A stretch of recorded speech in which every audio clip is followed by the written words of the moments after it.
السلام علیکم. وعلیکم السلام ورحمۃ اللہ. حضور میرا ایک سوال ہے جی کہ حضرت صلی اللہ علیہ وسلم کا دور اور حضرت مسیح موعود علیہ الصلوۃ والسلام کے دور میں کافی مشترک باتیں پائی جاتی ہیں. نہیں، دور ہی ایک ہے، صرف رسول اللہ صلی اللہ علیہ وسلم کا دور ہے. قیامت تک حضرت صلی اللہ علیہ وسلم کا دور ہے. زمانہ اس دور میں، ہاں، اس دور کے اندر زمانہ حضرت مسیح موعود علیہ الصلوۃ والسلام کے وقت سے مسیحیت کا زمانہ بھی شروع ہو جاتا ہے، لیکن دونوں کو کاٹا نہیں جا سکتا. مسلسل قیامت تک حضرت محمد رسول اللہ صلی اللہ علیہ وسلم کا دور رہے گا. اس کے اندر زمانے کے ٹکڑے ہیں کچھ، اس طرح بات کریں. حضرت مسیح موعود علیہ الصلوۃ والسلام کا زمانہ تو کافی چیزیں مشترک ہیں. حضرت کافی کا مطلب سب کچھ مشترک ہونا چاہیے.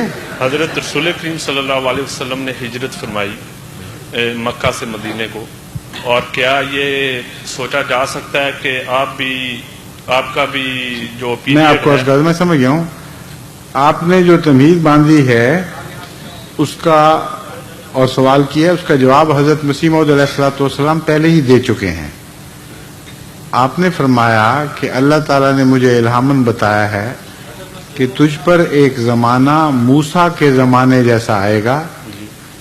جس طرح فرعون سے وہ بھاگ کر ہجرت کر کے دور باہر چلا گیا تھا، اسی طرح تجھ پر بھی وہ زمانہ آئے گا. لیکن ساتھ ہی فرمایا کہ اس الہام کا مطلب یہ نہیں ہے کہ میں ہوں ضروری.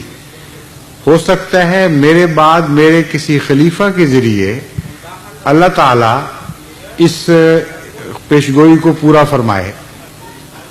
تو آپ کے سوال کا جواب تو حضرت مسیح موعود علیہ السلام پہلے ہی دے چکے ہیں.